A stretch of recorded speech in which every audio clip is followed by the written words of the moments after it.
আলাইকুম। ওয়ালাইকুম আসসালাম। কুদরত ভাই কেমন আছেন? ভালো আছে, আপনি খুব খুশি খুশি লাগছে, কি ব্যাপার? আমি সামনে 16 ডিসেম্বরে করছি।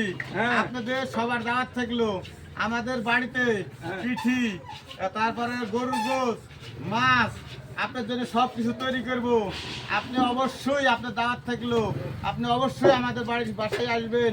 আপনার সাথে একটু আনন্দ ফুর্তি করব, কিছু আপনার সাথে একটু অ্যাডজাস্ট করব, ভিডিও করবেন নাকি আমার সাথে? কিছু ভিডিও করব, তারপরে কিছু আপনার সাথে বক্তব্য দিব, কিছু অনুষ্ঠানে আল্লাহর জন্য নতুন কিন্তু বাংলাদেশ। ভাই সবকিছু করেন, আমাকে লাচাই না দেন, আমি কিন্তু না, আসতে পারবো না লাচাবো ভাই। না।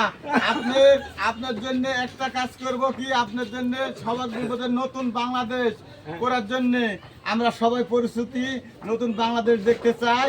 এই বাংলাদেশে আর সন্ত্রাসী, জঙ্গিবাদ, কোনো ফ্যাসিবাদ দেখতে চাইনি। গীত টিত বলা নেবেন নাকি? না না, গীত আজকে বলা নেবো না, যেহেতু আমাদের ওখানে গীত টিত বলা চলে না। আপনারা তাহলে সবাই ভাই যাবেন, শুনেন। আপনাদের দাওয়াত থাকলো। ভাইয়ের নাম কি আপনার গো, জন্য আপনার নাম? আমার নাম মোহাম্মদ বাবলু হোসেন, আপনার গ্রাম? গ্রাম তেবাড়িয়া। এই উপলক্ষে আপনি ধন আমাকে দাওয়াত করছেন, এই খুশিতে ভাই আপনাকে আমি একটু মিষ্টি খাওয়াবো। যাক, আলহামদুলিল্লাহ, আপনার জন্য ধন্যবাদ। আর তাহলে এবার আপনি হাতে তুলে